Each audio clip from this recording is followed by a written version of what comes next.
Right, it's time for another dashcam review. It's been about a year since I've done one of these, and the reason I haven't done any more recently than that is because the dashcams I've got, I'm quite happy with. I've got the A119 in one of the cars, and I've got the DD-Pi M6 Plus in the other. However, both of those cameras now are getting on a bit. The A119 has been updated to the A119S, and the DD-Pi M6 Plus has been discontinued. So I think it's about time I looked at some more. So let's have a look at the Yi Ultra dashcam.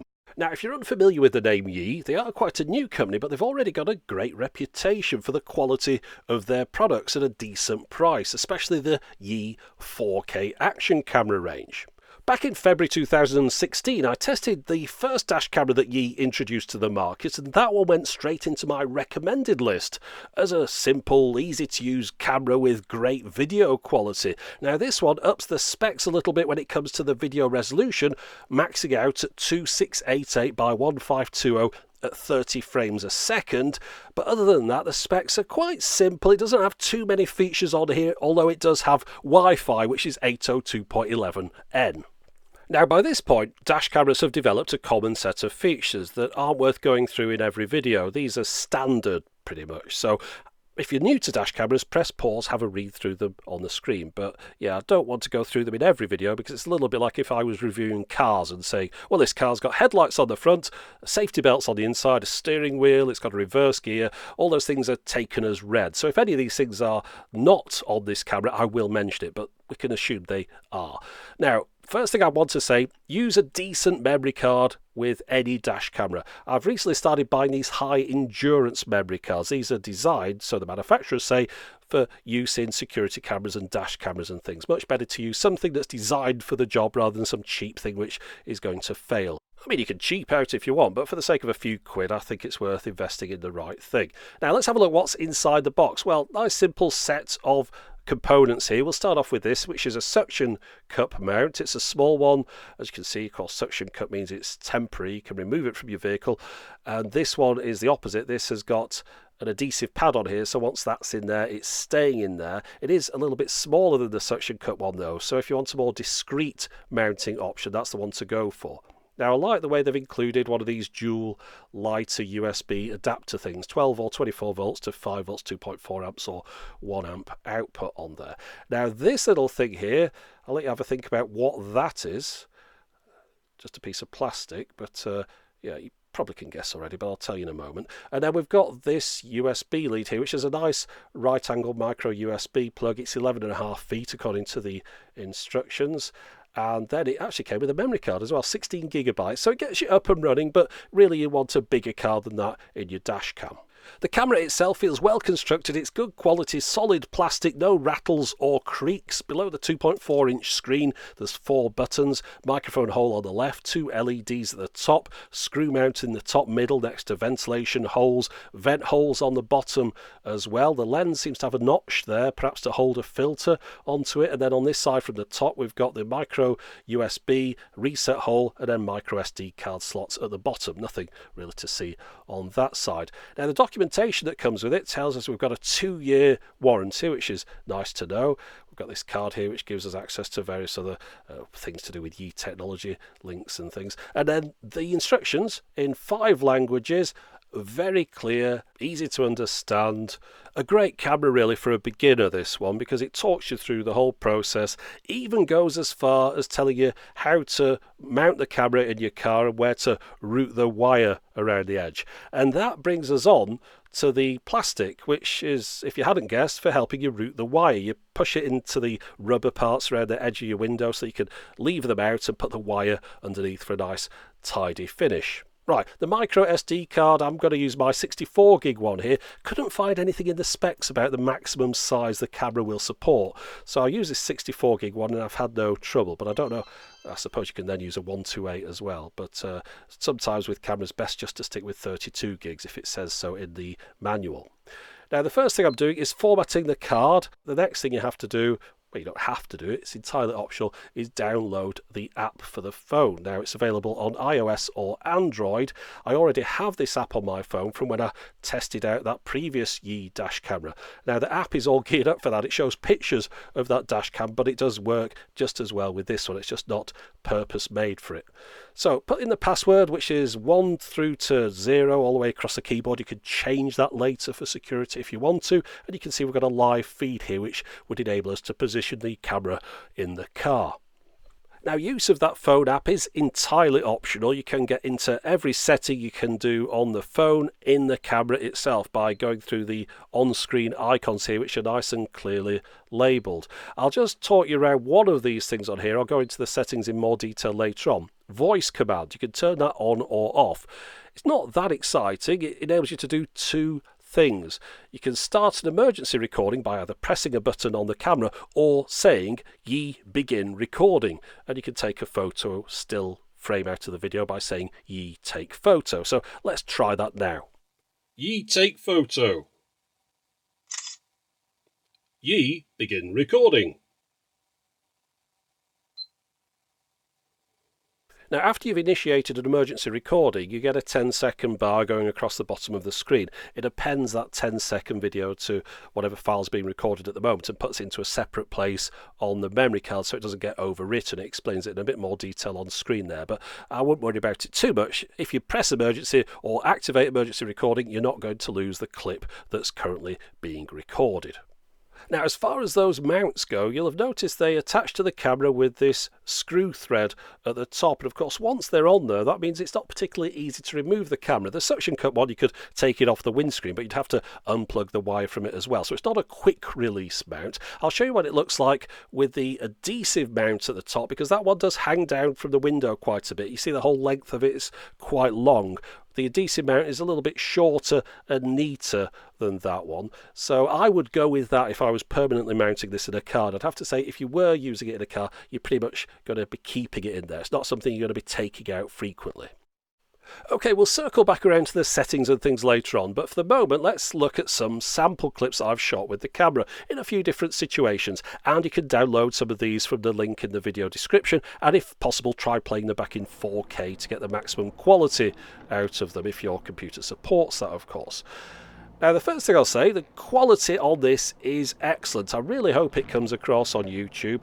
There is that issue that sometimes when it gets re-encoded, you start getting blocky patterns, especially on the road at the bottom there where you get the shadows. If you are seeing blocky patterns there, then that's to do with the YouTube re-encoding, and it's best to look at the uploaded samples. The reason I say to pick 4K if at all possible is because in YouTube's 4K mode, they allocate a much greater amount of bandwidth to the video. So even though you might not be watching it in 4K on your screen, the quality should be quite a bit better. But, you know, we'll just have to see on that one.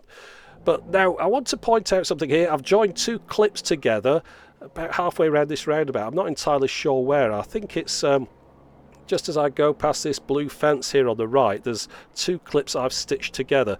So you couldn't see any jump there. The reason you couldn't is because there isn't any. You join the clips together and they join together seamlessly. There's no overlap, there's no repeated frames, and there's no missing frames, so no problem there.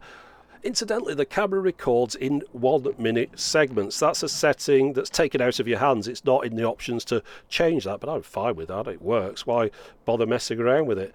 Now let's have a look in more detail at this high resolution mode, 2688 by 1520 or 2.7K as they call it. It really is very sharp. I'm going to zoom in editing on this image here because it's static, and we can just have a look how much detail there is in this shot. It just really shows you how good it would be in the event of an accident. You could zoom in on a portion of the image, perhaps someone at a bit of a distance, and still get details of their registration number.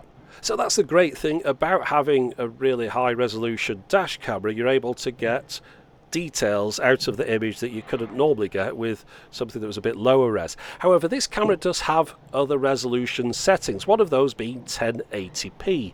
at 60 frames per second. I can imagine some people perhaps thinking of using that one because, of course, 60 frames per second means you've got a good chance of getting a good freeze frame of the exact moment you want. However, I wouldn't recommend using it because 1080p 60 in my tests was overexposing the image. You can see from this here, when I put it into 1080p 60, it bleaches out the scene quite a lot. If we go back to the other one, we can see it's a lot clearer.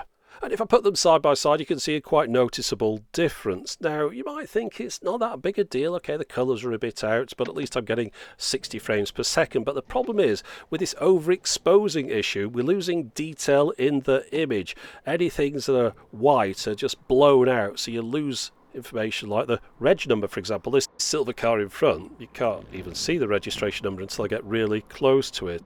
And look at the building on the right here, how it's blending into the cloud in the background. So yeah, if you're using this camera, until they update the firmware and sort that issue out, I would just stick to using the highest resolution mode, which gets you a lovely, clean, sharp image, even when I'm driving into the sun like I am here. I will mention the logo at the top left, that can be removed in the settings. The timestamp in the bottom right, that can also be switched off if you want. Now this camera doesn't have GPS, so it's not pulling through any of that data. It doesn't have things like parking modes. It's a very simple camera really, but it just does a good job at capturing a nice, clear, sharp image. One thing I have had a bit of an issue with my camera is rattling. The mount, the suction cup mount, was rattling a little bit. I couldn't hear it in the car, but it was certainly coming through on the microphone. I'll just play you a little bit of it now.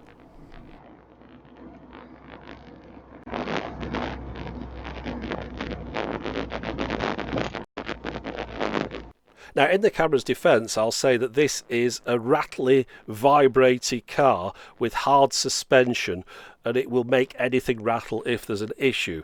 However, if I was mounting this camera properly in this car, I'd use that adhesive mount, which wouldn't have that same issue. It's just there's a bit of a play in the suction cup mount because of the way that it holds to the window, which is what's created that vibration. Now, let's just have a listen to a sound test as well as looking at some night footage. So the clocks went back yesterday, which means it's now 5:50 or thereabouts, and it's very dark outside, which is a lot easier for me to test these dash cams. It means I don't have to wait up till gone 11 o'clock like I do in the summer. I'll cut back into that there because the vibration comes back as the engine revs reach a certain point, but as you could hear, the sound quality was really very good from the microphone. As is this nighttime footage. It's excellent quality, as good as I could hope for. In fact, it's a good representation of what I could see looking out of the car's window. I've tested some cameras in the past that artificially boost up low light footage. They'll give a bluey tinge to the sky, for example. And those cameras can give a false representation of what you could see looking out of your window, so the camera can see more than you can, which could be a little bit dangerous when you try to use it as video evidence to say, well, I couldn't see that car come out of that junction, whereas the camera can see it perfectly clearly. So yeah, I'd much rather have a camera that gives a good, accurate representation of what you can see rather than boosting it up.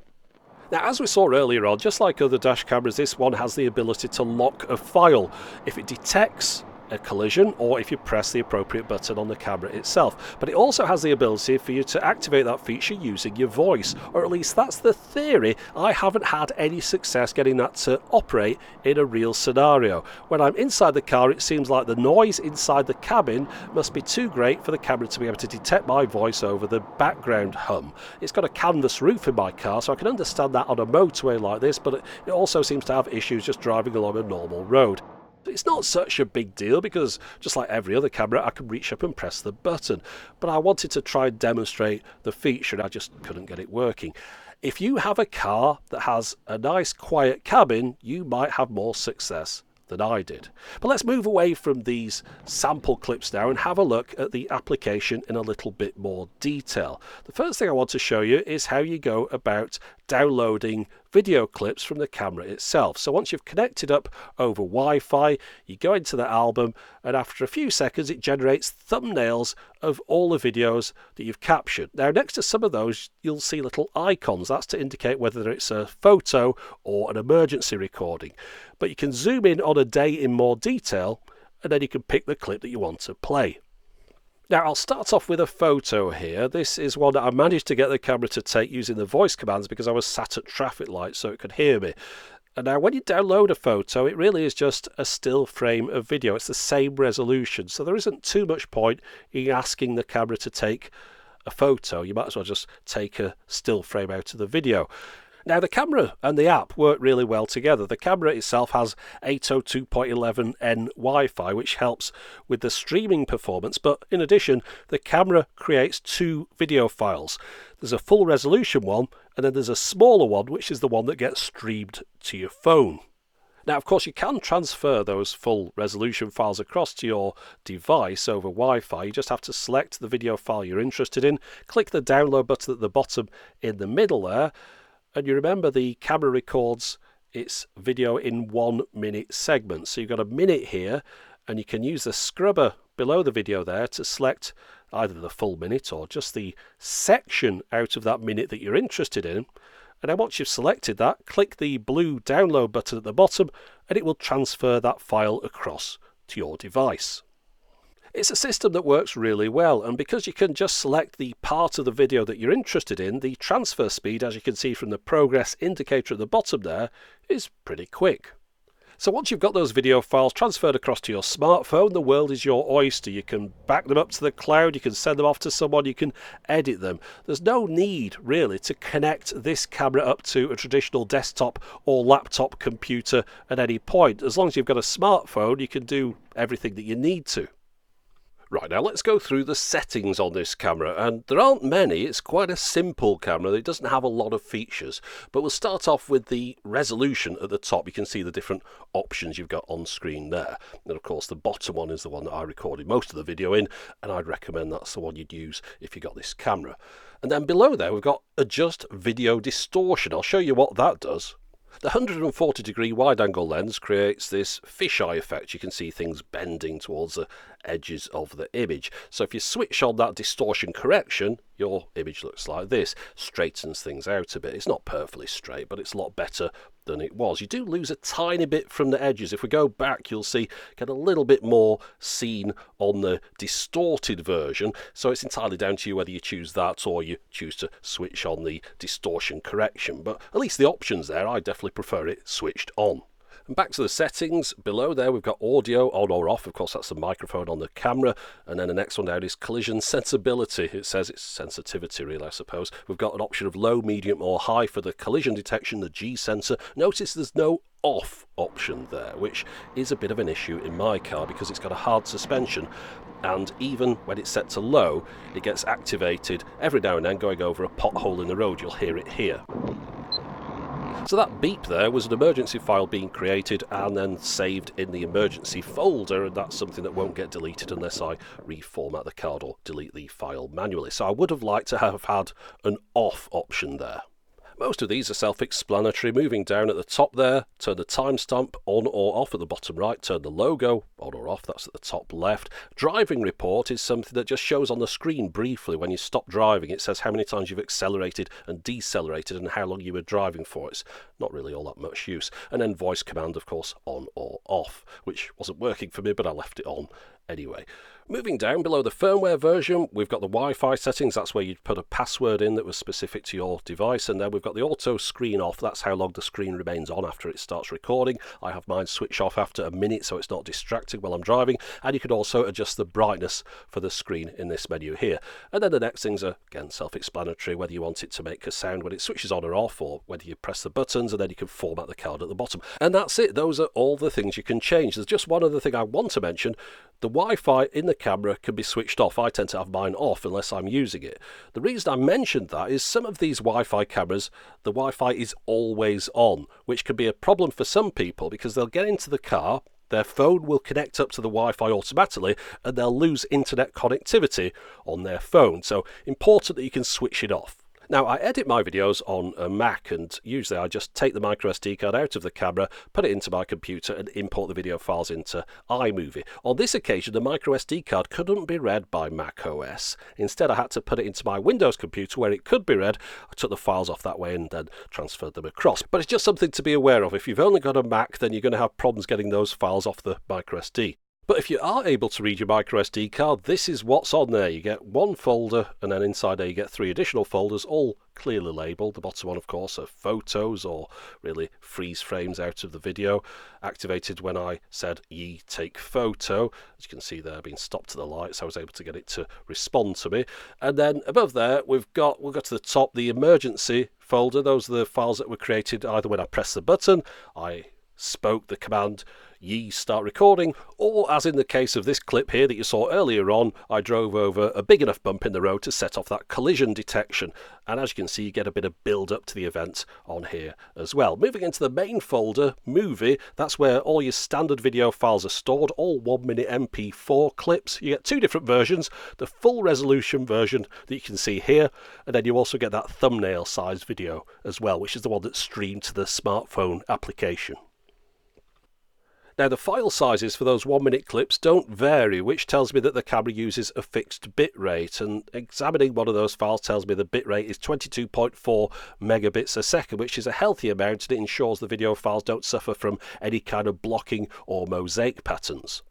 Right, so it's time to summarise my findings. I'm going to start off with the negatives, but don't be put off by this screen because there are quite a lot of things on here. However, they're mostly nitpicking or specific to myself. For example, the 1080p 60 mode being a bit washed out. Well, don't use it. It's not the best mode in the camera anyway. The fact the SD card can't be read by Mac OS is something that really only applies to people that want to do that. And the voice commands being ineffective, well, I think a lot of that was down to my car having a noisy cabin, but you can just get around it by pressing the button on the camera anyway.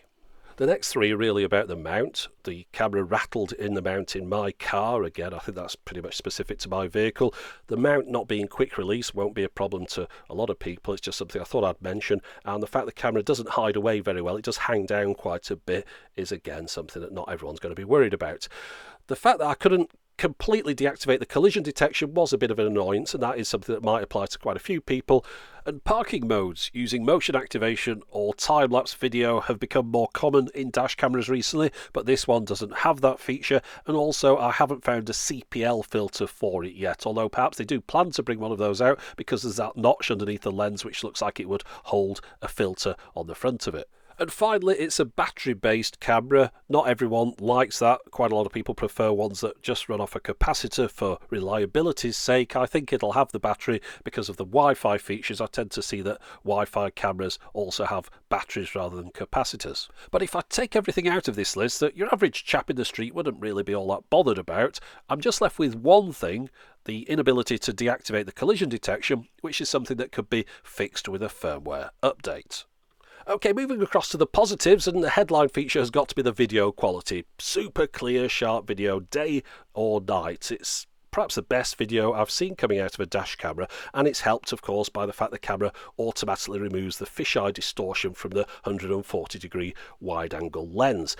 In addition, the camera is so simple and easy to use with clear instructions. It's the ideal first dash camera for someone, perhaps something to be given to someone as a gift.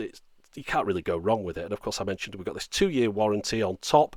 The app works well. The video transfer system works well. It's got great quality of construction. And it's only a small thing, but it shows thoughtfulness in the fact the camera comes with a twin USB adapter, so you can still charge your phone in your car as well as using your dash cam.